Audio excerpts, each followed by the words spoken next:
y es el abogado del diablo. Viste tú, quieres saber más de ti, y es por eso que hoy estás aquí. Así se escucha un poco de bulla de fondo, pero ya justo se va este grupo de parlanchines, así que quedó perfecto.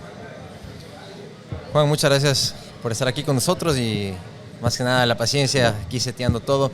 Bienvenido a Acción Podcast y gracias también a la gente de Wyndham Garden. Estamos en el rooftop en Magnolia. Vengan, una experiencia increíble. Tenemos de todo por acá. Así que bueno, gracias por estar aquí el día de hoy.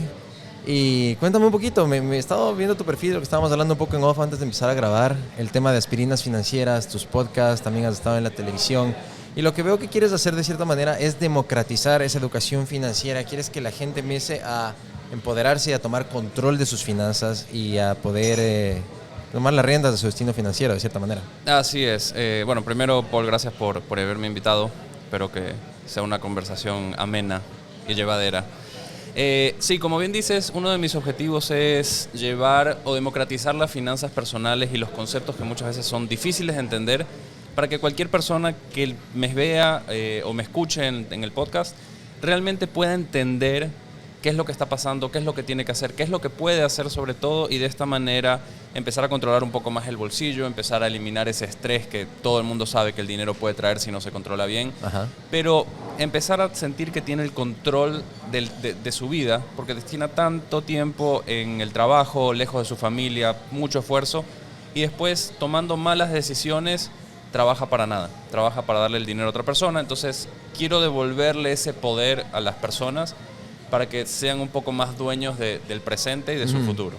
Aparte que después de la pandemia tenemos un contexto un poco difícil, como aparte somos un país dolarizado, el dólar está sufriendo mucho hoy en día y viene ese impuesto invisible que muchas veces la gente sufre, que no se dan cuenta que es la inflación. Correcto. Y siempre ha sido en promedio, desde las últimas décadas era el 2-3% anual de inflación, pero ahorita vemos que tenemos una inflación del 8-9%, se dispararon los precios de todo. Y la gente que solo tiene el dinero en el banco pensando que es bueno, importante tener un colchón para una emergencia, pero no lo pones a trabajar, de cierta manera también ese impuesto que tienes anual llamado inflación va a disminuir tu poder adquisitivo año tras año tras año. Si tienes $100 en el banco, el siguiente año con esos $100 van a valer 92. Correcto. Hay algo que sí me gustaría aclarar un poco para que quede, bueno, claro, valga la redundancia, es que esta inflación que hubo en los últimos años fue producto de la pandemia. El hecho de que hayan cerrado fábricas, de que no se haya podido trabajar, de no se haya podido suplir esa demanda que se necesitaba. En el momento que todo se abre, hay tanta demanda que no se puede suplir y normalmente lo que pasa, suben los precios, existe esta inflación, pero ya hemos visto que este año se ha estado recuperando un poco, está volviendo a sus valores normales. Entonces, no es algo que a largo plazo pueda ser sostenido. No creo que es algo de qué preocuparse. Pues a mí me da mucho la impresión de que fue una inflación generada a propósito más que algo del mercado como tal. Sí, porque se hablaba mucho que iba a haber este estado de hiperinflación, porque Correcto. también la Reserva Federal de Estados Unidos imprimió trillones de dólares, pero sí, a raíz de la pandemia para dar todos estos estímulos. Y hemos visto que ha ido bajando un poquito y el Federal Reserve están haciendo un poco de cosas para seguir subiendo las tasas de interés, que es lo que también empezó a controlar esto, y tal vez íbamos a caer en una recesión. Exacto. Pero vamos desde el inicio, Juan. ¿Cómo llega a tu vida este momento en que dices, me gusta las finanzas, me gusta el dinero en el sentido de entenderlo, trabajarlo, cuidarlo, y quiero que mi misión de vida sea enseñar a la gente, educarlas para que tome justamente este control financiero sobre su vida, las riendas de sus finanzas? Bueno, antes de que empiece todo este proceso, yo estaba en la situación que estaban muchísimas personas. No tenía idea cómo funcionaba el dinero, tenía conceptos errados, no sabía dónde gastaba el dinero. Era el típico que me depositaban y a los 3 días es, ¿y dónde se fue el dinero? No tengo ni idea. Vino la pandemia, personas cercanas a mí empezaron a perder absolutamente todo por esta idea de hay que vivir endeudados, la deuda es la única forma de tener éxito. Yo tengo deuda, pero mi negocio lo puede pagar. Bueno, vino la pandemia, el negocio cerró, no pudieron pagar más nada, tuvieron que vender su casa para pagar absolutamente todo.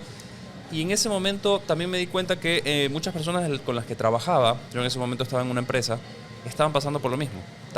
Porque ahí reducieron el sueldo a muchas personas, hubo un decreto acá que permitía eso, no podían pagar las deudas, entonces empezaron a perder absolutamente todo lo que tenían, todo lo por lo que habían trabajado, siempre con deuda, y empezó a haber mucho estrés. Ahí me llamó un poco la atención, pero todavía no me estaba dando cuenta qué es lo que era o cómo me iba a afectar a mí. Luego siguió pasando el tiempo, vi que seguía pasando esto y dije, no, algo está pasando, tengo que ver qué es lo que yo estoy haciendo mal. Y también me di cuenta que estaba con deuda, que no tenía un presupuesto, gastaba de más, gastaba fuera de mis posibilidades y estaba corriendo el mismo riesgo y me di cuenta que no quería pasar por lo mismo. Entonces, lo primero que hice fue instruirme, educarme y solucionar mis problemas para luego poder ayudar a otras personas que lo hagan de la misma forma o de una forma similar, pero de forma simple y que vean que hay solución a cualquier tipo de problema financiero que pueda haber.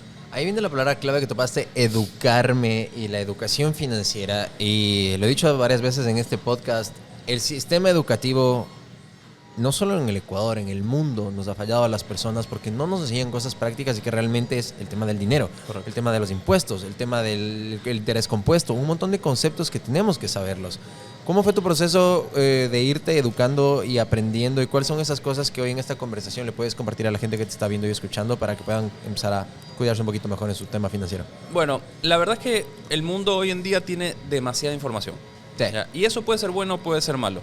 Yo lo que empecé a hacer es ver full videos en YouTube, escuchaba full podcast y con tanta información que empecé a reunir, empecé a filtrarla y decir, ok, esto puede ser que funcione, esto puede ser que no, me funciona a mí al menos.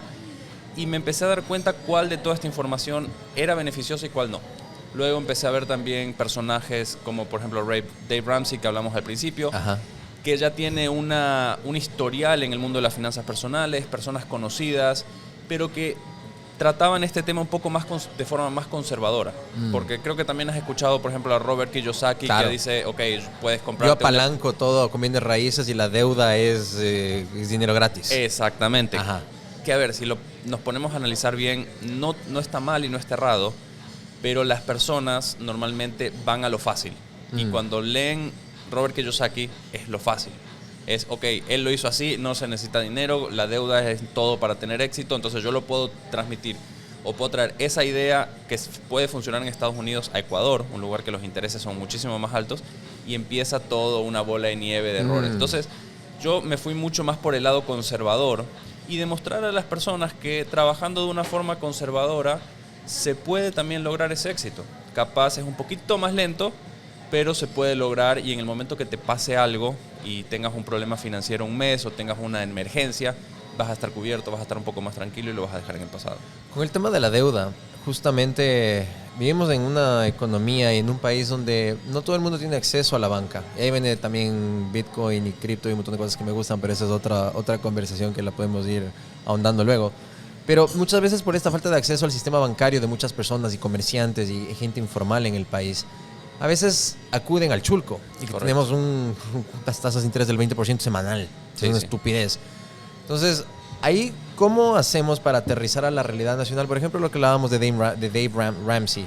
Él habla de tener un fondo de emergencia de $1,000 siempre por cualquier cosa. Y desde ahí ir pagando la deuda con los 7 baby steps y el snowball effect de pagar la deuda. Pero en lo que estábamos hablando, para el Ecuador, ¿cómo considerarías tú que sería bueno un fondo de emergencia? ¿La gente cuánto dinero debería tener en su cuenta a la mano para cualquier eventualidad? Cuando estamos recién enfocándonos en pagar la deuda y queremos empezar a solucionar todo, yo más o menos recomiendo unos $500, $400.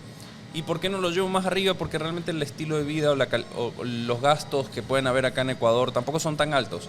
Entonces, ok, y los sueldos también son bajos. O sea, muchas personas están dentro del sueldo básico, capaz un poquito más, pero juntar esos $500 o llegar a $1,000, como dice Dave Ramsey, puede ser un desafío importante que le tome mucho tiempo. Y cuanto más tiempo pase, más probabilidades hay de que pasen estas emergencias que obviamente queremos estar cubiertos. Entonces, yo siempre recomiendo más o menos unos $400, $500 y con eso van a estar un poco más tranquilos al menos. Pero recordar que este fondo de emergencia no te va a salvar de las cosas grandes. Correcto. O sea, si se te rompe el motor del auto, una refrigeradora, no te va a salvar. Emergencia de médica. Emergencia médica. Son cosas que no te va a salvar, pero por lo menos te va a dar tranquilidad de, ay, se me pinchó la rueda, no voy a tarjetear porque tengo el dinero para cubrirlo. Y de ahí hay otros autores y gente del tema del mundo financiero que hablan de tener entre 5 a 6 meses en cambio de lo que tú tienes que hacer un budget, que es una que vamos a hablar de lo que tú haces del presupuesto mensual. Pero hay gente que dice, ok, si tu presupuesto mensual tienes que gastar 2,000 mensuales, por tirar un número, o aterricemos de Ecuador, digamos sean 1,000. Si hablamos entonces que deberías tener de 5,000 a 6,000 dólares como un fondo de emergencia, ahí sí ya más grande, para ahí sí estas emergencias que son entre 5 a 6 meses de gastos de lo que se te va en el mes. ¿Eso es algo que tú estás de acuerdo o no lo ves necesario? Yo estoy de acuerdo, pero una vez que ya pasaste una etapa, porque el ser humano necesita mucho logro, necesita siempre ser reconocido, necesita tener estas victorias a corto plazo. Motivarse, sentirse que va Motivarse creciendo. constantemente. Entonces, ese fondo de emergencia yo lo dejo para un poco después. Ok. Entonces, la idea es ir pagando tus deudas y ver que, ok, pagaste la más pequeña con el método de la bola de nieve, y eso te va a motivar a pagar la segunda, la tercera, la cuarta, la quinta. Y una vez que saliste de eso, te empiezas a enfocar un poco más en ese fondo de emergencia. Porque tener ese dinero parado, supongamos que son 5,000 dólares en este caso que estabas mencionando, puede pagar 1, 2 o hasta 3 deudas que tenga la gente. Entonces, es preferible que salga de la deuda, que elimine ese riesgo de tener esas deudas y después se enfoque un poco más en esta protección. Pero yo sí considero que entre unos 3 y 6 meses de gasto está bien, pero yo lo enfoco de una manera diferente. Para mí es mejor tener entre 3 a 6 meses de ingreso ahorrado, porque en tus gastos o en tu presupuesto puedes tener gastos, puedes tener ahorro, puedes tener inversión, puedes tener un montón de cosas que cuando llegue el momento de una emergencia, supongamos que tu ingreso es de 1,000 dólares y tienes 6,000, pero tus gastos necesarios son 500, esos 6 meses se pueden transformar en un fondo de emergencia de 12, porque no vas a ahorrar, no vas a invertir, no vas a gastar en cosas innecesarias y te va a dar más tranquilidad a largo plazo. Súper importante. Ahí viene también, como habla Ramsey u otra gente, que tu activo, la cosa más importante siempre es tu income, o sea, lo que te entra. O sea, siempre cuidar el salario, los ingresos, y también de cierta manera, como el millonario promedio en los Estados Unidos, tienen entre 6 a 8 fuentes de ingresos. Entonces también enseñarle a la gente que no solo puedes depender del trabajo, porque primero mientras estás durmiendo no generas recursos. No sé si lo ubicas a Naval Ravikant. Me suena, pero no lo he... Te lo recomiendo muchísimo. Él es un angel investor, pero es como medio filósofo. Es un tipo súper interesante. Es uno de los pensadores contemporáneos que más me gusta.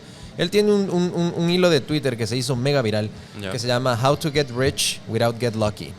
Entonces es un clickbait y como un headline, pero ahí él va elaborando. Entonces una de las máximas que le habla al inicio es: nunca te vas a hacer millonario rentando tu tiempo, alquilando tu tiempo. O sea, ahí viene el concepto de la gente que tiene un trabajo y que es muy importante. No estoy diciendo que ser empleado está mal, pero no solo te conformes en eso, sino también ten otras fuentes de ingresos y emprende, ten otras cosas para que mientras duermas generes ingresos, porque el problema es que si eres un empleado mientras estás durmiendo no vas a generar ingresos y eventualmente vas a tener que jubilarte o retirarte porque por salud, por temas, por lo que sea, y ahí viene la parte difícil para muchas personas, que es ya en la vejez cómo tener una calidad de vida decente. Bueno, eso que mencionas de que nunca te vas a hacer rico con tu tiempo, es más o menos justo hace unos días publiqué un video que el Monopoly, el juego Monopoly o Monopolio, te enseña justamente eso. Nunca te vas a hacer rico y nunca vas a ganar el juego pasando por la casilla de salida, que te pagan $200. Lo que tienes que hacer es invertir de a poco, comprar una propiedad, invertir en otras cosas. En Monopoly son más propiedades que... Qué buen ese ejemplo, nunca lo había pensado de esa manera. Nunca vas a ganar haciendo eso. Nunca vas a ganar comprando, invirtiendo en cualquier cosa simplemente por invertir, sino que tienes que hacerlo con una estrategia. Entonces, para complementar ese ejemplo que diste, me parece que Monopolio nos enseña muchísimo sobre finanzas personales y cómo realmente funciona la vida y la vida de los negocios. Está buenísimo porque es súper didáctico, es súper pragmático. ¿Quién no ha jugado Monopolio? Y es más, te lo voy a robar porque las cosas buenas se roban, pero cuando lo haga te voy a dar, así como ahorita dije, Naval Ravikant, cuando tope en los podcasts el ejemplo del Monopolio, diré: Juan Suárez me enseñó eso. Adelante, está buenísimo. Está buenísimo. Y otra cosa para que quede claro, es muy importante entender que es verdad que con tu tiempo o vendiendo tu tiempo seguramente no te vas a hacer millonario. Pocas personas lo hacen, vamos a ser sinceros, hay casos de excepción que obviamente cobran 400, 500 mil anuales como un médico. Sí, como médico o incluso más, pero son pocos, ¿no? Por ejemplo, el dueño de Apple, que le pagan también con acciones. Estamos hablando de el 1%. El 1% o menos. Pero lo que sí hay que entender, y como dijiste bien al principio, que Ramsey dice que tu poder más importante, tu arma más importante es tu ingreso. Entonces tú lo que tienes que hacer es trabajar, seguir trabajando, porque mucha gente acá ve trabajar para una empresa o vender el tiempo tuyo para alguien más, está mal, porque estás haciendo rico a otra persona, entre comillas. Pero lo que no se dan cuenta es que trabajar para esa persona te está dando cierta estabilidad que esa estabilidad te va a permitir invertir de a poco, por ejemplo, en acciones. Y empiezas a generar tu ingreso por otro lado. Pero la gente ya ve eso mal y siempre me escribe, ay, pero yo quiero hacer trading. ¿Y dónde vas a sacar la plata para hacer trading? Claro. De lo que ganan en el trading, o sea, es como que están especulando. No se dan cuenta que pueden hacer trading, está bien. O sea, si alguien quiere hacer trading, adelante. Pero conservar un trabajo y tener una fuente de ingreso es mucho mejor que simplemente lanzarse al estrellato, tirarse a una piscina vacía y decir yo así voy a salir y lo voy a hacer bien. Entonces tengan mucho cuidado con eso, hay que tener mucho cuidado. Y si tienes un trabajo y realmente te quieres salir, empieza tu emprendimiento de a poco o empieza a hacer trading de a poco y anda generando realmente un historial o algo que te diga, ok, ya puedo salir, no necesito esto porque tengo otro ingreso por otro lado y eso me va a permitir crecer. ¿Sabes qué? Me parece interesante hablar un poco también porque me gusta conocer un poco también del lado más humano de la gente con la que hablo. Te escucho y percibo, y del research que te hice, has vivido en Argentina mucho tiempo. Y también percibo un poquito del acento. Cuéntame un poquito, ¿naciste allá, tus viejos de allá, tu familia, o solo fuiste para estudiar? ¿Qué approach tienes tú y cercanía con el país del sur? A ver, mi papá es argentino. Cuando él vino a trabajar acá más o menos a los 20, 25 años, conoció a mi mamá, se casaron. Nosotros nacimos acá con mis hermanos, yo viví hasta los 6, 7 años. Y después mi papá quiso que nos vayamos a Argentina para vivir la vida y experimentar la vida allá y tener ciertas costumbres, o sea, más o menos lo que él había vivido. Entonces nos fuimos y estuvimos toda la vida. Yo ahora tengo 34. ¿Eres 89 igual que yo? Del 89, sí. ¿Ya? Cumplí el viernes. Feliz cumpleaños atrasado. Sí. Entonces estuvimos ahí, yo me volví a los 28 acá por un tema de trabajo, me ofrecieron un trabajo. En el medio estuve estudiando en Estados Unidos, en la universidad, pero realmente toda mi vida la viví ahí. ¿Qué estudiaste? En ingeniería mecánica. Wow. Jodido, ¿no? Ingeniería mecánica, sí. Qué loco, un ingeniero mecánico que después se lanza al mundo. Me encantan esas historias, o sea, porque... Es que al final del día piensa, seas bailarín, cantante, ingeniero, pescador, carpintero, lo que sea, vas a necesitar dinero. Siempre. Vas a tener que saber usarlo. Entonces, el hecho de que uno sea ingeniero, que sea bailarín, no quiere decir que, ay, no, el dinero no está hecho para mí o yo no necesito un presupuesto. No, necesitas hacerlo. Y seguramente necesitas mayor educación porque no estás envuelto en ese mundo.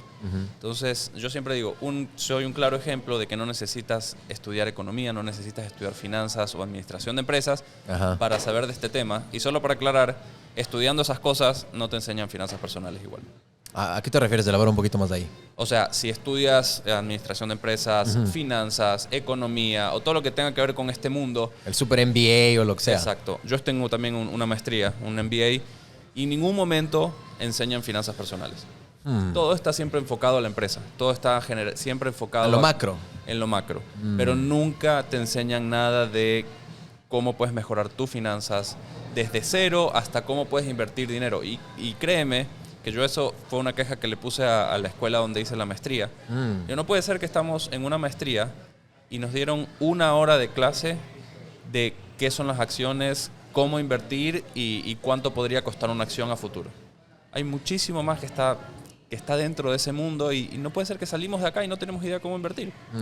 Entonces, eso es como que sí me dieron la razón y todo, pero es importante entender eso. En ningún lugar te van a enseñar finanzas personales, por eso cada uno tiene que educarse de la mejor forma, leyendo libros y después filtrando un poco la información para darse cuenta qué es lo que te va a servir y qué es lo que no te va a servir. Y en consecuencia de lo que te decía hace un momento, o sea, mi queja con el sistema educativo, volvemos a lo mismo, o sea, no enseñan cosas prácticas y por más que sea el super título, la mega carrera, a veces no son cosas que en el mundo real, en el día a día, te van a ayudar a tener una mejor realidad. Una cosa que siempre digo es, en el colegio te enseñan sobre las rocas sedimentarias, sobre las rocas ígneas. Nunca en mi vida he usado eso. Y si veo una y me la ponen enfrente, nunca la voy a poder diferenciar. Pero no te enseñan cómo funcionan los impuestos o cómo hacer impuestos, que es importantísimo. Sí. No te enseñan a hacer un presupuesto, que es algo sumamente fácil. Es algo que mucha gente también tiene una visión negativa sobre el presupuesto. Cuando realmente yo siempre digo, el presupuesto es un permiso para gastar. Porque tú haces el presupuesto, yo hago el presupuesto. Yo digo dónde voy a gastar el dinero. Y si está ahí, lo puedo gastar. ¿Para qué me hace tanto problema? Nadie te enseña cómo invertir. O sea, hay un ejemplo que siempre doy. $500 al mes por 30 años en el S&P 500 se puede transformar en $1.000.000. Sí. Es verdad que acá mucha gente no tiene ese ingreso o ese es el ingreso mensual. O y ese no- exposure también a poder invertir en esos instrumentos. Correcto. $100 por 45 años en el mismo instrumento te puede dar $1 millón. Si alguien empieza a invertir a los 18 años, apenas sale del colegio y capaz tiene un pequeño trabajo y puede empezar a invertir, puede aprovechar todo ese tiempo, pero nadie te enseña. Nadie te lo enseña. Hasta que ya uno es tarde. A mí me hubiese encantado aprender sobre este tema a los 20 años. Lo Sí. aprendí cuando tenía 29. Igual que yo. 28, 29. Entonces, hubiese hecho una diferencia enorme porque también cuando me gradué de Estados Unidos, yo trabajé mucho en Estados Unidos. Trabajé 1 año aproximadamente. ¿De ingeniero mecánico qué Sí, hacías? ingeniero mecánico. Ya, Y uno ya sabe que en Estados Unidos los sueldos son buenos. claro. Lo hubiese podido aprovechar 1000 veces más. Ya hubiesen pasado 10 años de crecimiento, 10 años de interés compuesto, 10 años de todo. Y hubiese sido una diferencia enorme. Pero nadie te lo enseña. Yo lo aprendí esos conceptos, me acuerdo al inicio de Graham Stephan, que es otro youtuber Sí. que es buenísimo. Entonces como te dije, él me lo aterrizaba en conceptos y decía, ok, ahí empecé a aprender y después el uno te lleva al otro y al otro y al otro. Correcto. Y ahí empecé a aprender y súper, súper interesante. Pero, a ver, hay algo que te escuché que me parece súper, súper bueno también compartir porque le va a dar valor a la gente que está viendo y escuchando esto. Hablaste... Cuando te hablaba del fondo de emergencia un poquito más grande, me dijiste, esa es una etapa más adelante. Entonces me hablas de etapas y aquí viene la parte que estoy seguro que tienes tú tu propio método, tu propio sistema con tus clientes a los que les das coaching. ¿Por dónde inicias? O sea, ¿cómo es un poco el método de Juan Suárez? ¿Cuál es el primer punto que atacas? ¿La deuda o qué es lo que haces primero? A mí primero me gusta saber dónde gastan su dinero y cuánto les ingresa. Porque ahí ya me doy cuenta de que te voy a decir una estadística que puede ser errada, pero es para que se den una idea de la magnitud. El 90% de las personas no tiene idea de dónde gasta. Me dice, nosotros tenemos este ingreso y gastamos, por ejemplo, voy a poner ejemplos altos. Ajá. Nuestro ingreso es de $10,000 Ya. y nosotros gastamos $7,000. Dale, está bien. O sea, si tú puedes hacerlo, puedes hacerlo. No, yo acá no estoy para juzgar. Empecemos a hacer tus gastos. Haz memoria para ver los gastos. Los gastos terminan siendo $12,000, $13,000. Ay, es más. Pues. Correcto. Upa. Entonces no se dan cuenta. Entonces yo empiezo siempre por ahí, mostrándoles el problema real. Entonces, no, es que no tenemos control, no sabemos dónde gastamos, pero bueno, gastamos esto, nos ingresa esto y no tenemos deuda. Bueno, listo, empecemos. Entonces, en no tenemos deuda empiezan a salir deudas. En gastamos esto, veo que gastan mucho más. Y ahí la idea también es preguntarle por qué creen que hacen eso. ¿Por qué gastan? ¿Por qué están, no controlan, no hacen un presupuesto? Entonces, más allá de cuestionarlos, a mí me gusta conocerlos e intentar entenderlos, porque también hay que entender que muchos de estos personajes que vemos en YouTube o Dave Ramsey siempre hablan también de no te compres, por ejemplo, zapatos de $500, $600, $700. Yo, por otro lado, les digo, a ver, si tu ingreso te lo permite, adelante. Pero hazlo cuando ya esté un poco más sana tus finanzas. Si te puedes dar el gusto de hacerlo, yo no soy quien para decirte no lo hagas. Pero a mí sí me gusta enseñar y explicar de estos zapatos de $700, y seguramente estoy exagerando, no sé si hay zapatos de $700. Sí, de más también. Pero estos zapatos de $700 que los vas a usar capaz 3 veces al año para que no se te rompan, si tú los inviertes, esto puede generar mucho más a futuro. Entonces, le doy la herramienta también para que entiendan las consecuencias de sus decisiones. Que muchas veces uno no lo tiene claro, pero eso los ayuda también a empezar a organizarse un poco más y decir, ok, necesito saber dónde estoy gastando y necesito saber qué es lo que estoy haciendo y poner orden para poder empezar a tomar estas decisiones y que no me afecte tanto el presente, porque capaz tienen un ingreso espectacular y no tienen una jubilación. Si siguen haciendo eso, no van a poder seguir a sobrevivir después de eso. Ahí viene la importancia del tracking, o sea, de darle seguimiento a todo, porque hay un dicho que igual es gringo, pero o sea, a lo que no se le da seguimiento no crece de cierta manera. Sí. Y entonces, por ejemplo, la gente que quiere bajar de peso, si es que cuentas calorías y tienes realmente un track de todo lo que comes y todo, es un poquito un ejemplo extremo, pero ahí te va a servir porque bajar de peso es simple matemática y tienes que quemar más calorías de lo que consumes, punto. Lo mismo con los ingresos o lo mismo con las empresas, por eso tienen contabilidad y van siguiendo los KPIs de los objetivos. Entonces, en el tema del dinero, Si es que no tienes un seguimiento de cuánto gastas y cuánto entra, activos versus pasivos y todo eso, muy difícilmente vas a poder crecer. Y ahí viene el tema de la tecnología. La gente a veces estos conceptos o estas palabras, porque pueden sonar muy pomposas y cosas difíciles e intimidantes, es más fácil de lo que uno se imagina. No es la tabla de Excel, que conozco estas relaciones que se han terminado por tablas de Excel y cosas así. Estamos hablando de aplicaciones de teléfono. O sea, la gente pasa en el teléfono todo el puto día, Sí. que el TikTok, que el Instagram, que la pendejada, que el chisme, insultando en el Twitter.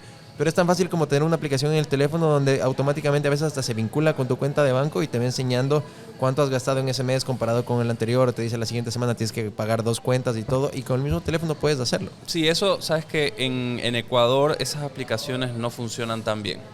¿Cuáles? ¿A cuál te refieres? Las que se linkean con tu banco. Pero lo puedes hacer manual. Se puede hacer manual Y es un totalmente. ejercicio de a diario. Totalmente. Que yo lo hago también. Sí, yo la verdad que tengo un Excel que siempre doy, ando dando ahí el Excel. Tienes uno ya hecho para que la gente lo pueda hacer rápido. Sí, es casi automático, pero siempre se necesita el input de la persona. Ajá. Si una persona no lo quiere hacer, no es que te va a dar información correcta. Así como dices, lo que no se mide no se puede arreglar. Eso, mide esa palabra, gracias. Pero es tan simple como decir, si yo tengo $1,000, ¿cómo gasto los $1,000? No gastar 1,200, 1,300. Hay una frase muy conocida de todas las personas que yo sí escucho en Estados Unidos, es vive con menos de lo que te ingresa. Simple. Tienes que vivir con menos de lo que te ingresa. Y si haces eso, no es decir no prosperes en la vida, es planifica un poquito mejor, prospera, pero siempre gasta un poco menos, porque al gastar un poco menos tienes más libertad de hacer algo más con tu dinero para que puedas disfrutar, invertir o lo que sea. Pero las personas les encanta vivir en el presente, no ven el futuro. Y es entendible, porque al final del día el futuro es algo incierto. ¿Qué pasa si me muero mañana? Ajá. ¿Para qué voy a hacer un presupuesto? ¿Cómo no voy a vivir la vida hoy? Lo bailado no me quita nadie, dices Sí, tú. pero a mí me gusta responder siempre eso con una pregunta. ¿Y qué pasa si no te mueres mañana? ¿Cuál es tu plan? Está bien, hoy disfrutaste y todo, pero ¿qué pasa si no te mueres mañana? ¿De qué vas a vivir? ¿Cuál es tu plan? ¿Cómo vas a sobrevivir? ¿Vas a seguir trabajando hasta los 80 años porque tienes que hacerlo? Y ahí es cuando se les abre un poco la mente de, es verdad. Pero la verdad que las finanzas es algo sumamente sencillo que se lo ha puesto en un nivel de elitismo, por así decirlo, por las palabras complicadas que se usan. Sí. Hay que ser simple. Te entra 1,000, tu presupuesto, distribuye esos 1,000, listo. Eso es lo que puedes gastar. Invertir no tiene que ser algo... O sea, vivimos en una época que todo el mundo puede invertir, pero la gente cree que es solamente para unos pocos, que se necesitan miles de dólares, y no es tan difícil como parece. Invertir, hay aplicaciones que en 2 toques ya invertiste y eres dueño de empresas, como se suele decir. Pero hay como salas acá en Ecuador a las que te refieres. Sí, claro. Hay una empresa en Estados Unidos que es regulada por el SEC, por el FINRA. ¿Cuál? Happy. Happy, eso no he escuchado. Sí, es una aplicación que se basa en Latinoamérica, Ok. y que está también acá en Ecuador, que te permite hacer transferencias locales y compras las acciones en Estados Unidos. Y como es regulado, todas esas acciones terminan teniendo tu nombre y no te tienes que preocupar por nada. ¿Acciones solitarias o también puedes tener acceso a index funds y mutual funds y todo eso? Puedes tener ETFs, Bueno. sí, ETFs, acciones, como que lo más simple. Ya. Fondos indexados como tal o mutual funds, eso todavía no. Pero te permite ya estar en este mundo y te permite hacer compras de acciones fraccionales que puedes empezar a invertir desde $5. Entonces ya no es una excusa, no tengo dinero, porque creo que la mayoría de las personas podría destinar $5 al mes 100%. para poner y que crezca, porque eso va a ser una diferencia a largo plazo. Ahí viene otra que, bueno, esa no hay acá, pero el concepto es interesante, así que la gente que está escuchando, algún emprendedor o alguien que quiera hacer un startup, lo puede hacer acá. Se llama Acorns. ¿Le ubicas a esa? Acorn. Ajá, es Ya. una de Ashton Kutcher con otro fund que él tiene, pero básicamente te compras un café, invento que cueste $3 con 10 centavos. Ya, esos 10 centavos extras, todo lo que sean centavos de tus compras o cosas, en lugar de que ese vuelto te lo quedes tú, te lo invierte en 10 centavos a fraccionales, como tú dices, en acciones, y tú vas eligiendo cómo quieres armar tu portafolio. Ya. Entonces siempre el vuelto de las cosas, o sea, los centavitos que van quedando de tus compras, eso va destinado a acciones. Sabes que sí había escuchado, pero nunca me había puesto a investigar bien cómo funcionaba. Pero es bastante interesante porque de esa manera, si es algo automático, la gente siente que el hecho de ahorrar tiempo siempre la gente lo ve bien. Y es algo que me preguntan bastante. Ay, bueno, pero yo tengo que invertir todos los meses o cuánto tiempo voy a invertirle en esto, no sé qué, que ni sé cuánto, porque la gente tiene la idea de la inversión es el trading. Y el trading uno puede estar 8 horas en una computadora y no pasa nada y no tienen tiempo. Pero yo les digo, a ver, te va a tomar 1 minuto hacerlo, pero si quieres que sea automático, todavía no existe una forma de hacerlo automático, al menos en esta aplicación. Y cuando algo es automático, es mucho más fácil. La gente... Es más atractivo. Es más atractivo, sí. Pero es bastante interesante. La verdad que... Pero no sé si Acorn funciona acá. No, tal vez no. Creo Y que de no hecho funciona. yo ya no la usaba, o sea, la vi al inicio y todo, pero después dije, no, o sea, como tú dices, por la facilidad y dar, obviamente el fee de ellos es mucho más alto, entonces es algo que yo lo puedo hacer directamente, entonces no. Pero le da facilidad a este tipo de gente que le intimida o le da miedo, entonces lo hacen de una manera automática y sin pensarlo, porque con sus propias compras, un pedazo de eso va directo a una inversión. Juan, hay otro tema que es fundamental para el Ecuador y las finanzas de la gente que nos está viendo y escuchando. El tema de las tarjetas de crédito.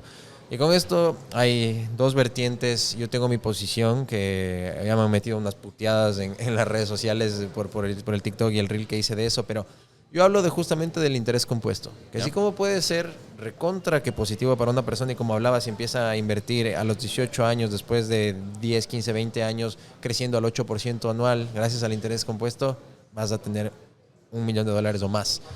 Pero ese interés compuesto también te puede hundir si es que hablamos de deuda. Sí. Y la gente muchas veces no entiende, con el tema del plástico y de la tarjeta de crédito, los términos y condiciones por no pagar a tiempo la tarjeta de crédito. Entonces voy a aprovechar ahorita esta conversación contigo, que eres el experto de esto. No digo ni las satanizo, no digo que están mal las tarjetas de crédito, así como Dave Ramsey, que es súper dogmático. No, para mí son una herramienta 100% útil siempre y cuando las sepas utilizar bien. Porque hay gente que no entiende que si no pagas y solo viven pagando el mínimo, después de ese 20% o lo que sea, porque a veces es así de alto el interés de las tarjetas de crédito, componiéndolo, haciendo este compound interest, se va a hacer una millonada y una deuda pendeja chiquita que empezó en 1,000, termina en full plata. Sí, ahí sí me gusta aclarar algo, porque la ley ecuatoriana no permite el interés compuesto negativo. Entonces, todo lo que sea intereses en contra tuyo, la ley dice que no se puede cobrar intereses sobre intereses. Ok. Entonces, por ese lado, es más un comportamiento de interés simple que de interés compuesto en todo lo que sea tarjeta de crédito, deudas, hipotecas. Por ese lado, no hay que preocuparse tanto. Pero es verdad, si uno paga el mínimo, va a pagar muchísimos intereses. Si uno se olvida de pagar las tarjetas de crédito porque no tiene el dinero, el interés empieza a acumularse. Y llega un momento que se vuelve impagable. Ahí sí se vuelve impagable. No importa si es compuesto, simple o lo que sea. Se termina volviendo impagable. Entonces, uno tiene que entender que la tarjeta de crédito es simplemente una herramienta que te va a permitir hacer pagos o transacciones y después tú la tienes que pagar. O sea, al final del día no es tu dinero, es dinero del banco. 100%. Entonces, una cosa que yo enseño a hacer con las tarjetas de crédito, más que nada para aprovechar los beneficios, los seguros, las millas, antifraude, etcétera, es yo uso la tarjeta de crédito como único medio de pago. Y cada semana yo me siento y la pago. Pero nunca gasto de la cuenta de ahorros o de las otras cuentas. Correcto. Entonces he hecho como un embudo para que todo salga por la tarjeta. Al mismo tiempo estoy registrando constantemente y automáticamente todos los gastos que hago, que después me siento y veo lo que hice y los mando al presupuesto. Pero cada semana empiezo con la tarjeta limpia. Entonces, ¿qué hago? Nunca voy a deber. He transformado la tarjeta de crédito prácticamente en una tarjeta de débito. Y eso psicológicamente también tiene un efecto diferente porque me está disminuyendo en la cuenta cada vez que hago ese pago. Súper importante eso. Yo hago precisamente lo mismo. O sea, y me da un poquito de vergüenza contar esto, pero igual, ¿qué carajos voy a decir?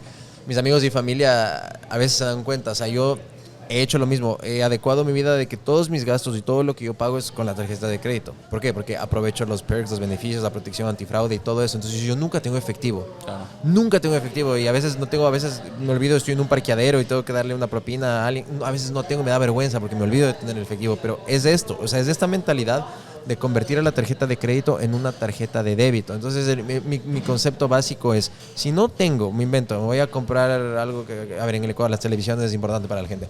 Si no tengo los $500 que cuesta el televisor que quiero, por ejemplo, en la cuenta, jamás en mi vida voy a ir a tarjetear a comprar esa televisión pensando que en 5 o 6 meses voy a tener el dinero. No, si no la tengo, No lo uso. Para mí la tarjeta de débito es una extensión de mi cuenta bancaria y la utilizo siempre y cuando sepa que eso yo tengo en la cuenta para pagar al siguiente día, como tú dices, o al fin de semana, pago la totalidad de la cuenta y ya. Sí, es la forma más fácil. Y créeme, acá también te voy a ser honesto, yo no tengo un centavo en efectivo. Por seguridad también. Sí, no lo uso, me da pereza, sí. me da cosa, es incómodo porque das un billete y te dan monedas y después en el bolsillo te quedan las monedas. Y ese billete pasó por un montón de manos. Sí, entonces yo la verdad que uso solo tarjeta y me pasa lo mismo. Ahora tengo que ir al parqueadero y no sé cómo lo voy a pagar. Tengo que ver, tendré que ir a un cajero, ver de dónde saco, pero es la comodidad de usar la tarjeta de crédito que por momentos sí es verdad, se puede volver incómodo en estas situaciones. Pero bueno, son mínimas y con la tarjeta de crédito yo me siento mucho más cómodo porque la diferencia entre una tarjeta de crédito y una tarjeta de débito también es que si tienes consumos no reconocidos y eres parte de una estafa y demás, la tarjeta de crédito sigue siendo dinero de la tarjeta de crédito o de la emisora. Correcto. Entonces ellos van a trabajar mucho más rápido para solucionarte ese problema. Y cuando es una tarjeta de débito que ya salió de tu cuenta, el banco no se preocupa tanto y trabaja mucho más lento porque no es dinero de ellos al final del día. Entonces se toman su tiempo. La tarjeta de crédito al final del día, si tú la tienes que pagar en cierta fecha y tú dices, a ver, yo eso no lo reconozco y no te lo voy a pagar, ellos tienen que probarte urgentemente de que, a ver, tú lo hiciste o no es una estafa y vas a tener que pagarlo o no. Y de esa manera te genera esa protección por otro lado que es una parte positiva. Eso está súper bueno y también una vez aterrizándolo a la gente que está viendo y escuchando, claro, es plata de ellos y por ejemplo seguramente vieron el Tinder Swindler o el estafador de Tinder. ¿Por qué American Express casi se muere? Porque este tipo andaba que tarjeteaba de 80,000 a 120,000 mensuales en las tarjetas Platinum de Amex y eso, como dices, es plata de ellos porque ahí viene el término legal. Cuando uno tiene una tarjeta de crédito, uno es un tarjeta habiente. Entonces la tarjeta, por más que esté a tu nombre adelante, la tarjeta es propiedad del banco, legalmente. Entonces es dinero de ellos. Entonces esto es súper importante lo que acabas de decir. De hecho, atrás en la tarjeta dice que si encuentran esa tarjeta, que la devuelvan al banco, porque de esa manera se aseguran de que no pase nada. Pero eso es muy importante entender. Sí. Que uno, que es dinero del banco. Dos, que te suban el cupo en la tarjeta de crédito no siempre es algo bueno. Porque si tienes más cupo, la mente dice, puedo gastar más, pero capaz tu ingreso no te lo permite, igualmente lo gastas, empiezas a endeudarte, empiezas a generar este problema. Y es importante entender que cuando empiezas a diferir tus consumos, empiezas a tener ya dinero de tu ingreso destinado a algo. Entonces, lo que tú puedes gastar es cada vez menos porque estás trabajando para otra cosa. Ahí viene también este tema que dijiste la palabra la psicología, y la psicología del dinero a veces también, hasta para el trading o para lo que sea, es súper importante porque al final del día somos emociones. Correcto. Y cuando ves un cuadro, lo que sea, en trading o lo que sea, estás leyendo emociones de la gente. Pero en el tema de la psicología, y por eso también me putearon, pero lo que quería decir era que el plástico, cuando está demostrado que cuando tú pagas con tarjeta de crédito, no te duele mentalmente igual que cuando sacas en cash. Exacto. O sea, cuando pagas las compras, que si yo, te sale $50 en el súper, pagas los $50 en efectivo, sientes que son $50. Si pasas la tarjeta, te da lo mismo, no sientes el costo de lo que estás pagando. Exactamente. Ahora igualmente me interesa saber qué fue lo que dijiste en TikTok o en las redes que te cayeron estas opiniones. No, me mandé un rant hablando de las tarjetas de crédito. Le digo, es que la gente no entiende que el interés, hablé del interés compuesto, pero ahí me acabas de, por ejemplo, dejar loco porque no sabía que aquí es prohibido el tema del interés compuesto. Entonces yo hablo desde un background de vivir tantos años en los Estados Unidos donde he visto que el interés compuesto ha destruido familias, o sea, el negativo, ¿no? Sí. O la deuda ha destruido familias. Entonces me mandé una especie de rant hablando con una coach financiera también que hablé en Quito, con Macla Ruiz. Entonces hablábamos de ese tema. Entonces dije, sí, que la tarjeta, que una deuda chiquita que empieza en $1,000 puede terminar en 20,000, no se dieron cuenta cuánto. Entonces ahí empezaron los que utilizan como tú y yo las tarjetas de crédito para todo. No, que la tarjeta de crédito no es mala, que no satanices. Les digo, brother, lee la descripción del video. Ahí me mandé un párrafo gigante explicando todo, pero como eres vago, solo escuchas del soundbite y piensas que eso es lo que estoy diciendo. Le digo, mira el podcast completo y entiende. Bueno, eso es por todos lados. La gente la gente no lee. Ese es el problema. Y es parte también de la educación, que la gente no quiere leer y quiere todo servido en bandeja. Por ejemplo, volviendo a la tarjeta de crédito, una cosa que te quería comentar es, si tú ves el estado de cuenta de la tarjeta de crédito, en Estados Unidos te dice, si tú pagas el mínimo, nunca vas a pagar esto. Te lo dice ahí abajo, un disclaimer. Acá en Ecuador, por ejemplo, si tú vas al estado de cuenta, en el disclaimer te pone, si tú pagas el mínimo, según nuestros cálculos, terminarás pagando esta deuda en 16 años, 15 años. Que, a ver, si a mí me das una tarjeta, me dices que voy a tardar de pagar una tarjeta de crédito en 15 años, para mí es lo mismo que no la voy a pagar nunca. Porque igualmente vas a gastar. Y otra cosa que hace la gente, solamente para comentarte, que me ha llevado mucho a la sorpresa es, la tarjeta de crédito siempre te pone un mínimo a pagar. Entonces, hay mucha gente que tiene miles y miles y miles de dólares en deuda, pero ¿qué es lo que hace? Usa la tarjeta para hacer sus compras comunes, que eso no me parece mal, y el mínimo es, por ejemplo, $500, pero después de hacer sus consumos es 600. Entonces ellos pagan $600 y es como que mantienen siempre esa deuda ahí amontonada porque pagan sus consumos del mes y la tarjeta dice, ok, está pagando, pero mantienen esa deuda y nunca la bajan. ¿Y por qué pasa esto? Porque existe esa ley justamente que no te permiten cobrar intereses sobre intereses. Porque si fuese de la otra forma, si permitirían cobrar intereses, esas deudas ya estarían por las nubes. Bueno, ahí sí tendríamos una terrible crisis, una crisis de deuda terrible a nivel de tarjetas, pero es que es terrible el alto interés que hay en ellas. Pero hay viene otro tema que tienes tú una opinión que puede ser también controversial de cierta manera. Te he escuchado decir que para ti toda deuda es mala. Y aquí justo hablamos de ejemplos de Kiyosaki o gente que sabe de cierta manera aprovecharse del sistema porque apalancan de cierta manera la deuda para poder seguir creciendo. Pero en tu teoría, ¿por qué la deuda es mala? Bueno, hay un dicho que seguramente lo escuchaste de Dave Ramsey. Él, para los que no sepan, Dave Ramsey es un personaje de Estados Unidos, muy, muy importante en tema de finanzas personales. Él es muy controversial por todas sus enseñanzas, pero algo que enseña es que la Biblia, su forma de enseñar es básicamente una forma religiosa. Sí. Y la Biblia tiene muchos pasajes que enseñan sobre el dinero. Uno de esos es el deudor es esclavo del prestamista. Ya. ¿Por qué significa esto? Porque si tú le debes a alguien, técnicamente tú te vuelves un esclavo hasta que le terminas pagando. Por eso, sí, perdón que te interrumpa, porque está súper interesante lo que dices, pero cuando hablaste de los 15, 16 años, no quería decir esa palabra porque es un poco fuerte, pero en mi cabeza dije, hijo de puta, 16 años por una especie de esclavitud, o sea, ¿sí? Tener una deuda por 16 años ya... Bueno, de hecho, yo escribí un artículo para Forbes justamente hablando de la esclavitud moderna, refiriéndome a la deuda, de todo lo que te vuelve esclavo, porque tú trabajas para otra persona. Sí.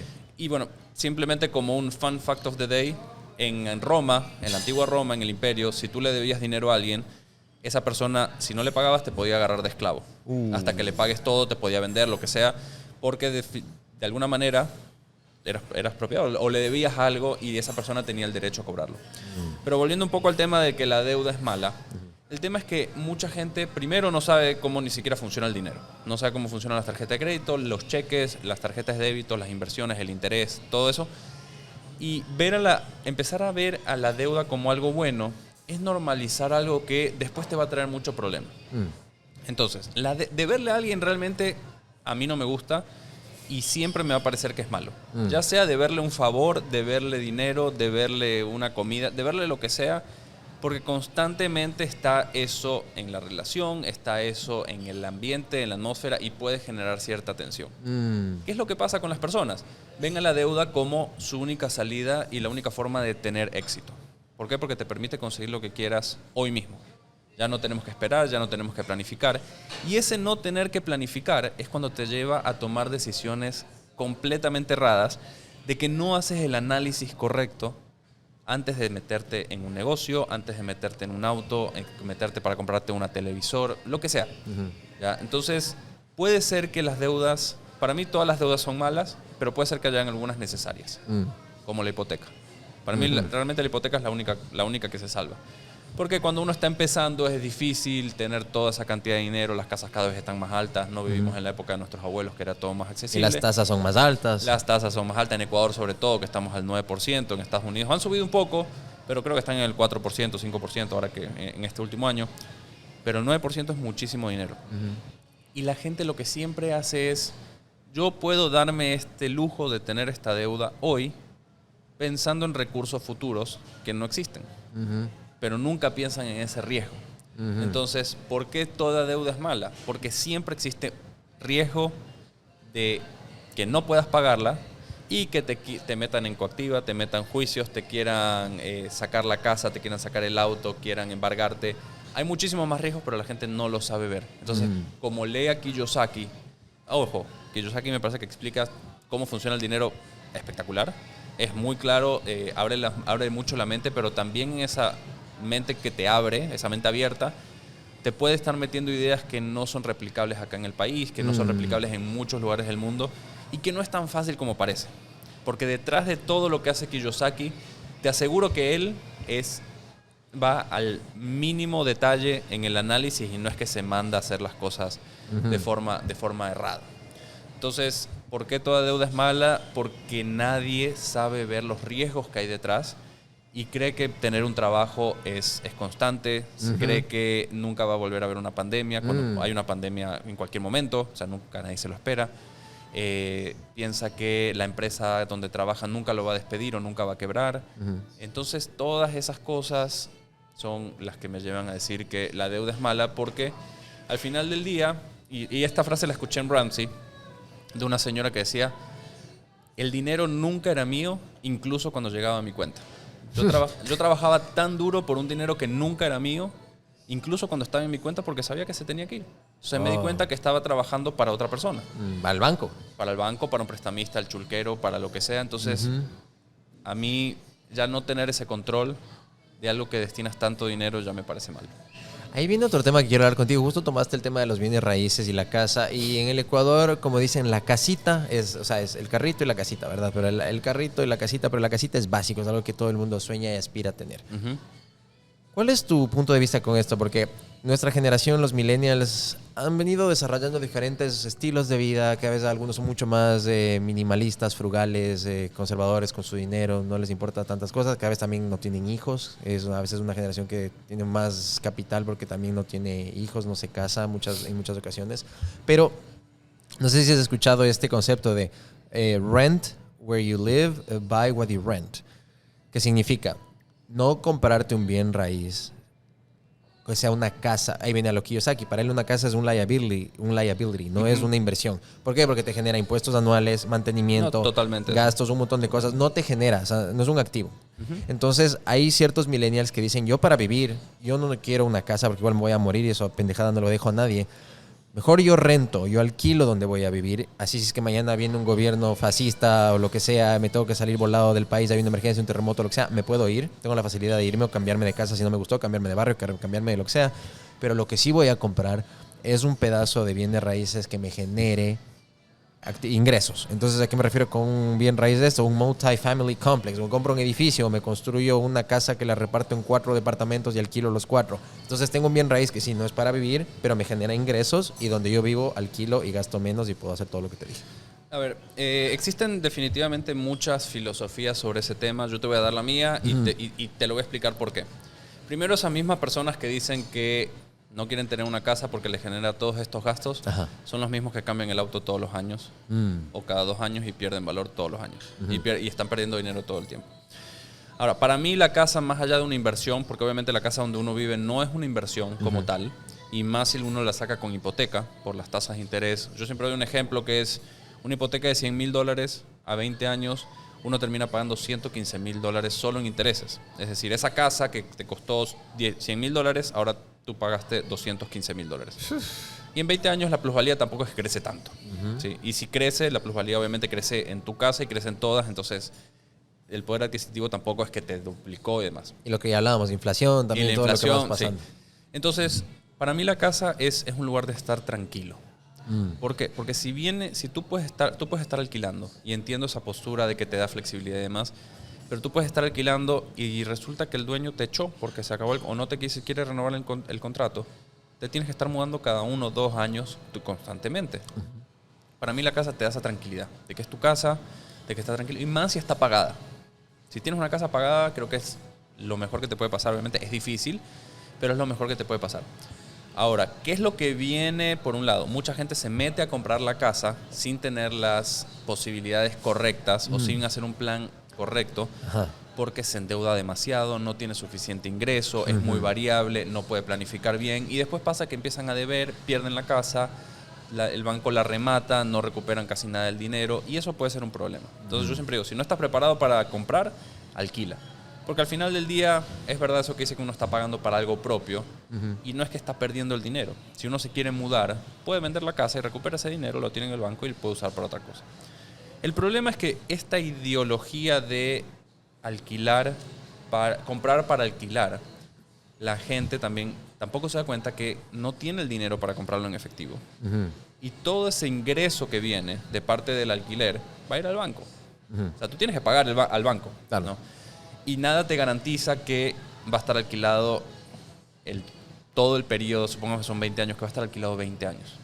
En algún momento no va a estar alquilada esa casa y tú tienes que tener la posibilidad de pagar esa cuota sin que te afecte tu otra vida. Y ahí vas a tener que pensar que tienes que alquilar y que tienes que pagar una hipoteca. Además que te tienes que hacer cargo de los impuestos, te tienes que hacer cargo del mantenimiento, te tienes que hacer cargo de un montón de cosas que las personas no se dan cuenta en el momento que están tomando esa decisión y dicen, ay, soy un inversionista de bienes raíces y demás. Y lo peor de todo, algo que no, por lo menos a mí no me gusta acá del país en temas de bienes raíces, es que tú no puedes echar a nadie que sea mayor de edad, no puedes echar a nadie que tenga hijos, no puedes echar a nadie que tenga un hijo o una persona discapacitada en su control. Entonces, esa persona puede no pagarte nunca y no le vas a poder sacar nunca de la casa. Wow. Y si le alquilas la casa a una persona por más de 10 años, esa persona puede decir, esta es mi casa.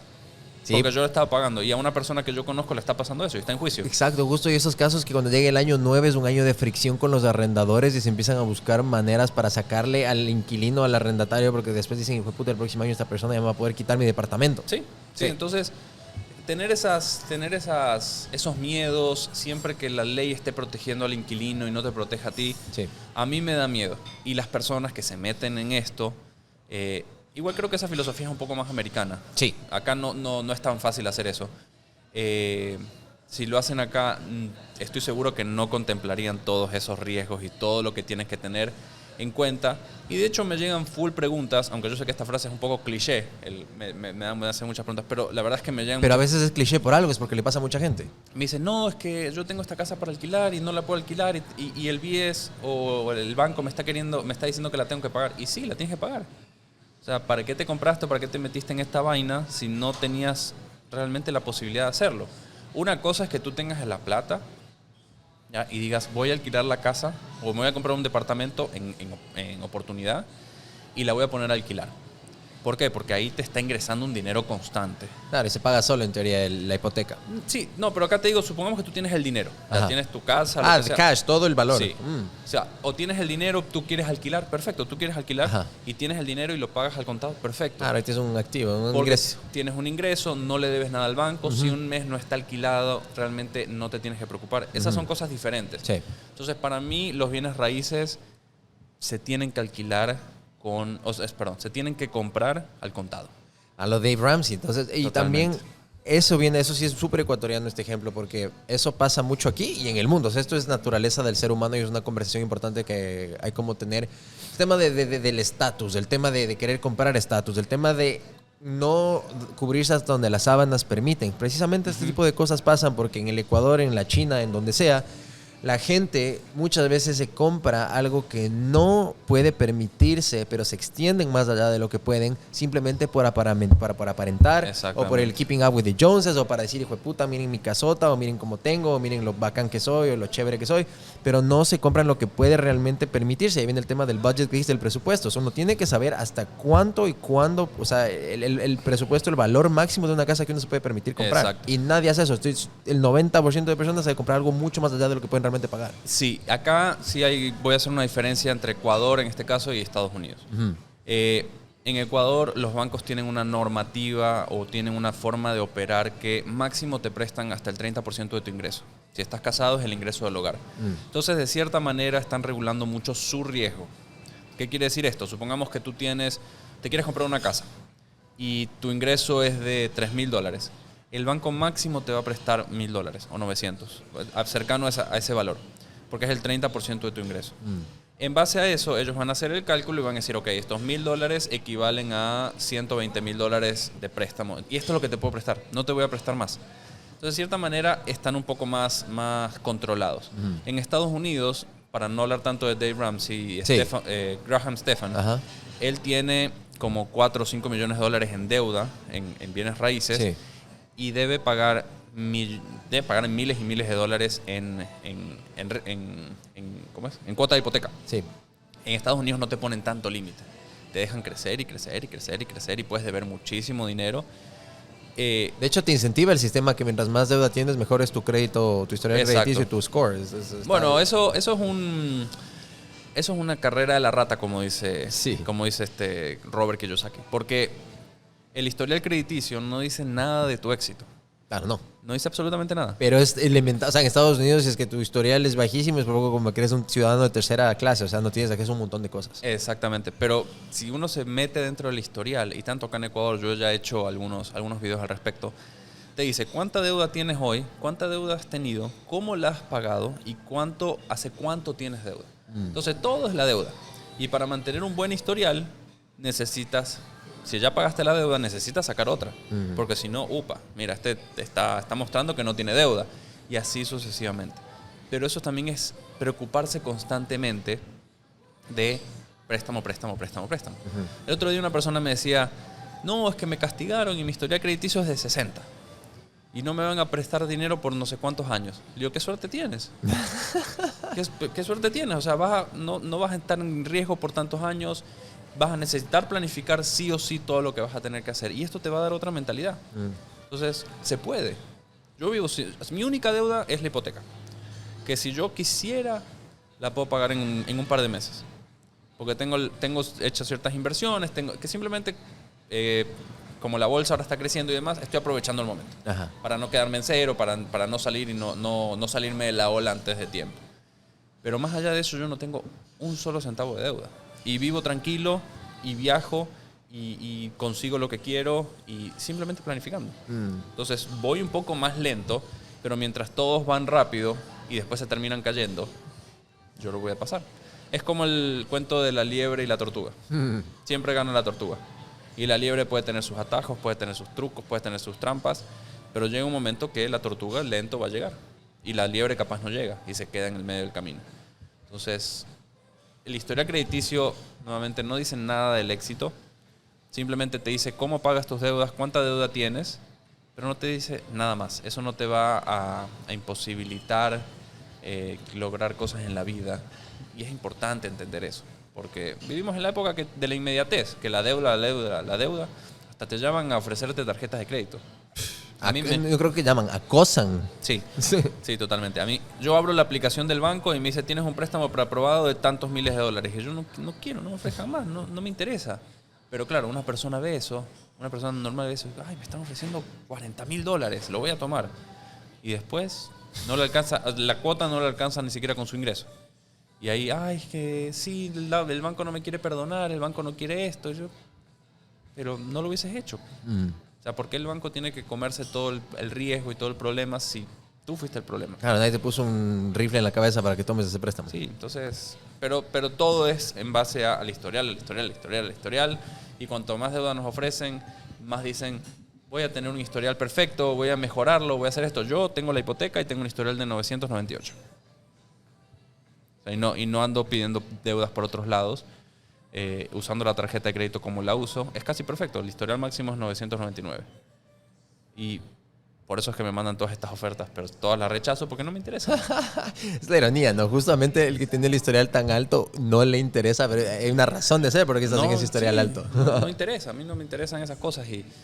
Pero es algo que intento educar bastante y decir, no te preocupes tanto por el historial, porque si no puedes pagar las deudas, es preferible que tengas un historial de cero y que tengas tu dinero controlado y que sepas que todo lo que te ingresa es para ti, a que tengas un historial perfecto, pero que no llegues ni siquiera a fin de mes y que estés preocupado todo el tiempo y que pierdas el trabajo y perdiste todo.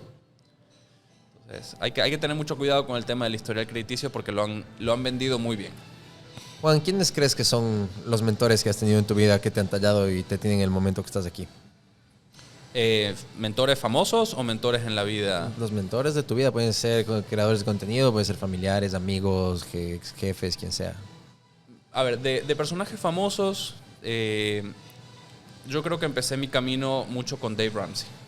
Después me di cuenta que no coincidía en mucho de su ideología, pero entiendo que él enseña a personas muy ignorantes, a personas que realmente no pueden controlar un centavo de dinero y que necesita hablarle como...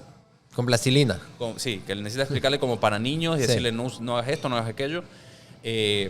Él empezó siendo. Después me di cuenta como que no concordaba tantas cosas y me puse a ver el programa de Ramit de Netflix.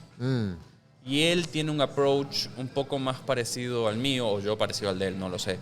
Que él es más permisivo, es como que siempre enseña a no ver el dinero mal. Él se enfoca mucho más en la parte psicológica y creo que es mucho más importante. Pero después de personas normales, tengo un tío mío que siempre me ha enseñado, me ha apoyado en todo lo que he hecho, o sea, como que siempre está ahí. Y cuando he estado mal o he tomado decisiones erradas, me dice, nunca es, ay, bueno, pobrecito, para la próxima, no, me enseña. Me ha enseñado y me ha dicho las cosas como son. Personas en el trabajo anterior también como que me han guiado en el camino correcto en este proceso. Eran muy abiertos y uno le podía preguntar. Y eso es lo que a mí lo que me gusta, que la persona, cuando le preguntes, esté dispuesta a enseñarte y no lo mantenga todo como en un secreto. Sí, bajo llave, así como que Sí. una información de estado. No digo nombres porque realmente puedo decir un nombre y la gente no lo va a saber, pero son personas con las que trabajé, son familiares. Y después, va a sonar también cliché, pero mis papás tuvieron una buena situación financiera, siempre vivían con el presupuesto, invertían, o sea, tuvimos una buena vida, nos dieron una buena vida a nosotros, que realmente yo aprendí mucho y dije, ¿sabes qué? Yo esto quiero ofrecerle a mi familia, quiero ofrecerle a mis hijos cuando los tenga, y la verdad que me han llevado por un mejor camino. ¿He cometido mis errores? Totalmente. ¿He estado en la situación que muchas personas están? Sí. Pero con una buena mentoría, una buena ayuda, creo que es muy posible salir y te ayuda a ver también esos errores que estás cometiendo que no te das cuenta si no tienes alguien que te ayude. Hablando de errores, ¿cuál crees que ha sido ese fracaso, entre comillas, que con los años, viendo hacia atrás, fue para mejor y fue una bendición oculta? No sé si ha sido una bendición o cómo decirlo, pero el peor error que cometí fue hace muchos, muchos años. Era una persona muy naive, por así decirlo. Recién salía el iPhone. Muy ingenuo, por si acaso, Sí. que dijo naive. Muy ingenuo, que pasa ahora mucho. El iPhone 1, ese es el primerito. El iPhone 1. 2008. Sí, lo quería. Y bueno, yo conseguí por internet a alguien que lo vendía. Ya. Y me dice, tienes que mandar tantos dólares a esta cuenta por Western Union. Y la cuenta era en Nigeria. Está como lo del príncipe de Nigeria. más o menos. Totalmente. Totalmente. Pero yo decía, no, si ya hablé con él y no sé qué, que ni sé cuánto. Y mandé la plata. O sea, que ya estaba con mi abuela y me dice, Juan, no mandes la plata, es Nigeria. No, que está todo bien, está todo bien. El típico niño que se la cree todas, ¿no? Y le mandé el comprobante al man y me dice, ay, sí, pero hay un error, nos tienes que pagar 2 más para poder enviártelo. Y dije, no, ya está. Ahí sí ya fue como que, no, esto, prefiero perderlo y listo. Y eso me abrió mucho los ojos. Pero, ¿por qué también lo digo? Porque uno confía mucho en las cosas que son demasiado buenas para ser verdad. Y por eso es que sale estafado. Entonces, yo no tengo ningún problema en decir, ¿sabes qué? ¿Me estafaron? Sí, me estafaron. Pero de eso aprendo y de eso también he podido enseñar a muchas personas que cuando algo es muy bueno para ser cierto, realmente no es cierto. ¿Qué te diré yo si hace un año justamente caí? A mí también me estafaron hace un año en una cosa que, o sea, viéndolo hacia atrás, it was too good to be true, Era obvio, pero no lo veía y decía, no, pero con esto, puta, güey, o sea, tengo mi dinero trabajando automáticamente, puta, soy un genio, por poco soy el Kiyosaki ecuatoriano y puta, que entré como sabido y salí como cojudo, básicamente, así. Sí, pero lo bueno es que, como dice también un personaje en Estados Unidos, es el impuesto a la ignorancia. Sí. Listo, me costó lo que me costó $300. Perdí $300 en ese momento, no trabajaba, $300 era mucho dinero, era diferente ahora. A ver, sigue siendo mucho dinero, pero digamos que ahora trabajo y lo puedo conseguir. Lo otro había sido ahorro. Pero me di cuenta que cuando las cosas son muy buenas, uno termina siendo estafado. Y cuando te aseguran de que no hay riesgo, no hay riesgo para el otro. Esa es la parte que le falta decir. No hay riesgo para mí, para ti es todo el riesgo. Entonces, creo que una de las cosas también que es importante es ser abierto cuando uno comete los errores, porque es muy común que yo suba videos y la gente me dice, pero tú no estás en esa posición o nunca te pasó. Y la verdad es que ellos no lo saben. Y a mí me gusta ser abierto y decir, a mí también me ha pasado cosas. Ajá. Y por eso aprendo y por eso te lo puedo enseñar. Porque si no, una cosa es que te lo enseñe alguien que solo es teoría, Sí. y otro que te lo enseñe algo con un poco más de práctica.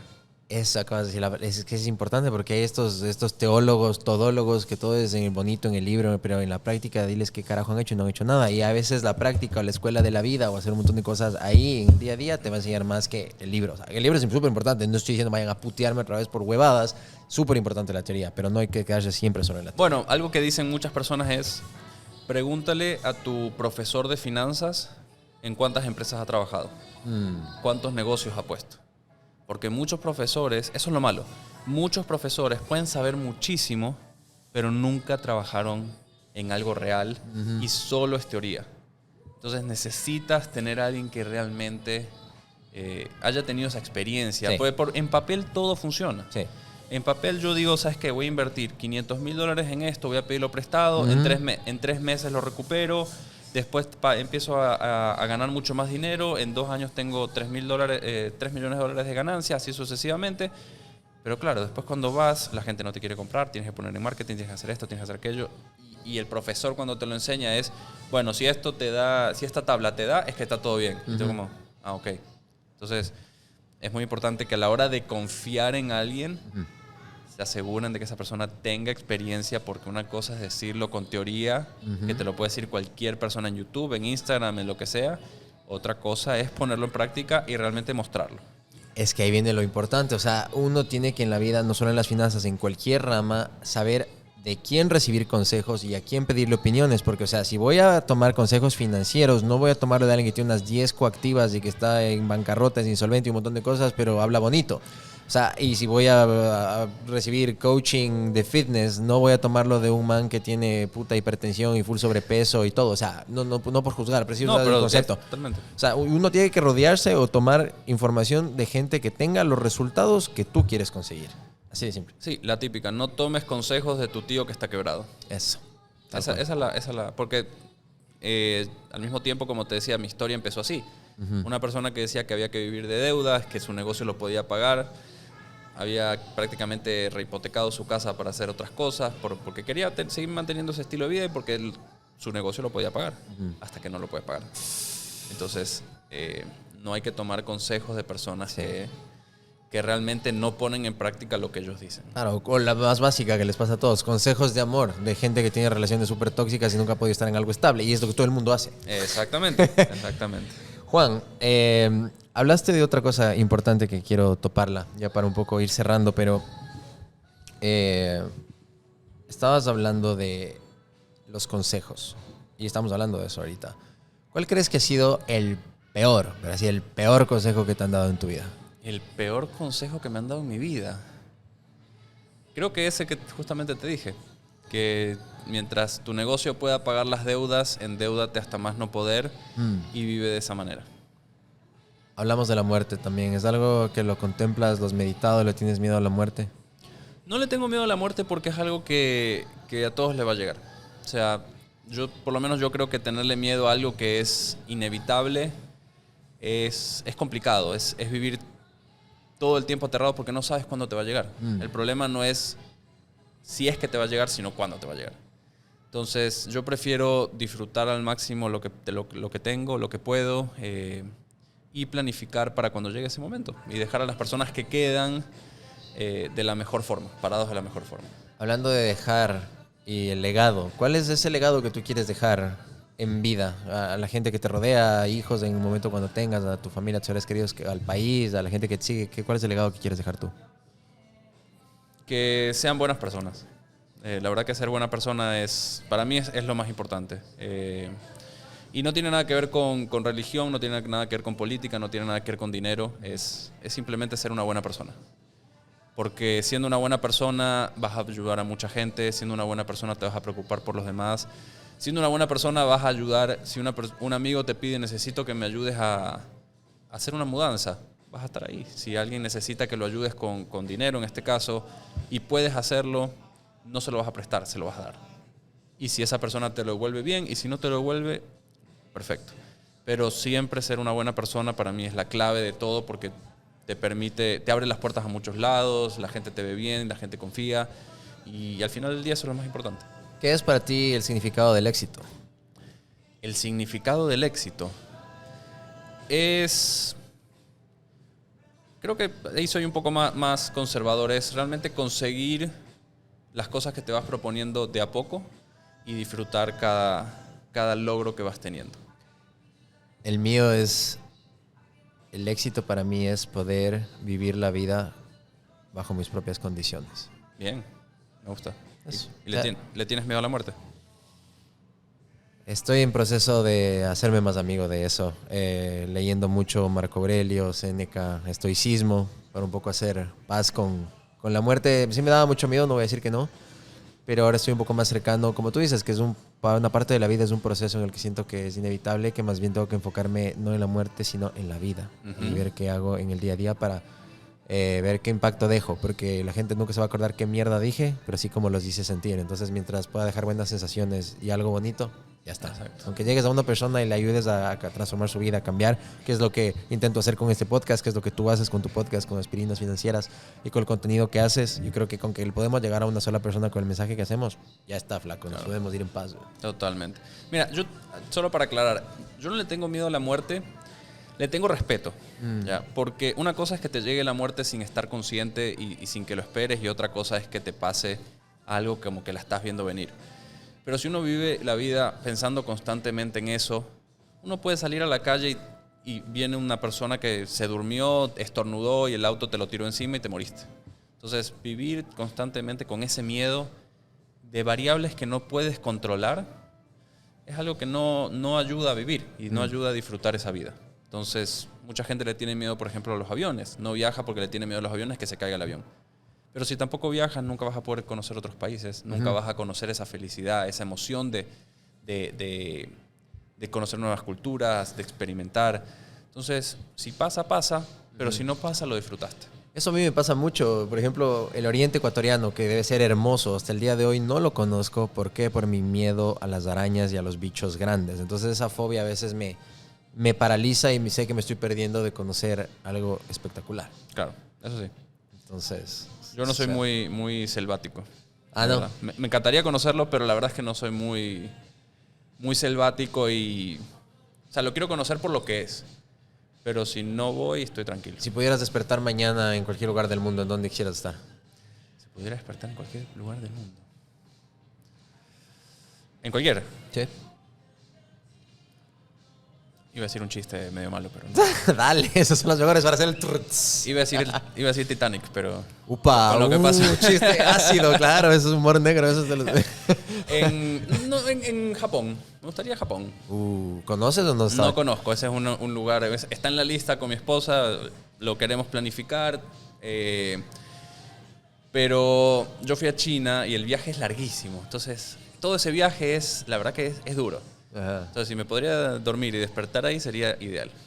Claro, yo tampoco he estado en Japón, pero con la gente que he conversado, que han estado ahí, dicen que desde que sales, o sea, es otro, así como en Star Wars, no sé si te gusta, pero es como que es otro planeta, o sea, es otra dimensión, es otro universo, Sí. sientes que estás en otro mundo diferente, o sea, todo es otra onda, pero es hermoso, o sea, todo el mundo mala acá de Japón, que es top. Sí, la verdad que... Y la cultura y la historia que tiene, la verdad, me parece espectacular. La comida, me muero ganas de ir a Hokkaido y probar todas las cosas que tienen ahí, pero A probar un sushi real. sí, eso sí es, que ves, al mercado, así dicen que se van al mercado ahí de pescado, comer. traen en Japón y comes ahí, es que rico. Sí. No, top. Y sabes que te hubiese dicho todos esos lugares que se ven en Instagram. Bali, la huevada de Pero Filipinas, siento que sí. uno va ahí y no es lo que te muestran. ¿Crees que es un marketing exagerado? Sí, de hecho hay muchos videos que dicen, esta es la realidad, esto es lo que te muestra Instagram, y después cuando te muestra la realidad es nublado, es lleno de gente que no puede. Entonces, hay una foto, no sé si viste, creo que es en Bali, que es un arco medio extraño, Ya. y la gente se toma foto y hay un lago antes. ¿Ya? Ese lago, ya han mostrado cómo lo hacen, es un señor que está sentado, así como estamos nosotros dos sentados, pone un espejito y le toma foto como que poniendo el celular en el espejito. Entonces no es un lago, es un espejo. Y es terrible, o sea, Entonces uno dice, yo voy ahí para ese lago y te encuentras con un señor en un espejo y una cola enorme. Entonces, no sé, siento que esas cosas me defraudarían, pero Tokio es un lugar... Tokio o Japón en general, porque Sí. siento que Tokio debe ser espectacular, pero La cultura, el misticismo. la parte rural de Japón me parece que debe ser espectacular. O sea, todas esas como que que no está globalizado y Sí. que todavía la gente sigue viviendo como en esas casitas pequeñas. Eso me parecía espectacular. Hay otros dos que me encantaría ir. Nueva Zelanda también me llama muchísimo la atención. Y la otra, Islandia. Islandia, Y ver ese también. Islandia es... Northern Lights y ver todo el cielo así, eso sería loquísimo. Yo tuve la suerte de ver la aurora boreal. La aurora en un avión. No. Sí. O sea, estaba volviendo de un viaje a China y China iba a Estados Unidos y pasa por el norte. Ya. Entonces yo estaba dormido, era la madrugada además, y me desperté. Y abro la ventana y era una cosa verde. Y dije, "Ves". Bueno, ya cumplí verlo. Ajá. Porque mucha gente que va a Islandia me dice, no, es que fuimos al tour y no aparecieron. Y yo, pucha, qué horrible Claro. ir y que no aparezcan. Ajá. Por lo menos ya las vi. Pero Islandia me parecería también increíble. Juan, si pudieras sentarte el día de hoy con tu Juan de 16, 17 años, ¿qué le dirías? Primero que se eduque lo antes posible en estos temas de finanzas, porque el tiempo hace la diferencia. Que no se preocupe por todas esas cosas tontas que se preocupó, que realmente no sumaron en su momento y no sumaron ahora. ¿Cuáles son las cosas tontas por las que se preocupó? A ver, te voy a ser completamente abierto.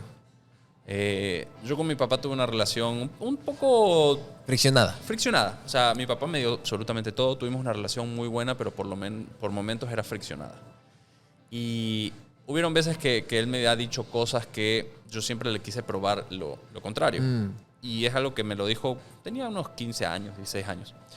Entonces, durante todo un tiempo en mi vida, quise probarle que, por ejemplo, me iba bien en la universidad, que estaba logrando cosas.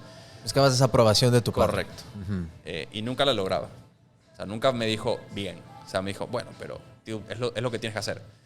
Y hasta que llegó un día que dije, ¿para qué lo estoy haciendo? ¿Qué me va a cambiar tener esa aprobación? Si igualmente estoy logrando lo que quiero lograr, estoy haciendo las cosas que quiero hacer. Entonces, como que esa aprobación que estaba buscando me estaba limitando un poco en disfrutar lo que estaba haciendo y el momento. Y hasta que me di cuenta, dije, ¿sabes qué? Si él no lo quiere aprobar, es como una frase que yo siempre digo, controla lo controlable. Yo no puedo controlar lo que él piense, yo no puedo controlar lo que tú pienses, no puedo controlar lo que otra persona haga, yo puedo controlar solo lo que yo hago. Y esa frase la llevo mucho a lo que enseño y a las finanzas, es controla lo que tú puedes controlar. Y eso realmente me cambió bastante. Y sin duda invierte. Ya lo que tengas, inviértelo porque eso te va a generar una diferencia a largo plazo. ¿Cuál es la mejor inversión de tiempo o dinero que has hecho en tu vida? La mejor inversión de tiempo o dinero que he hecho. Bueno, en la pandemia yo agarré la subida por ejemplo, de Apple y Tesla. Y esa es la mejor inversión de dinero que he hecho.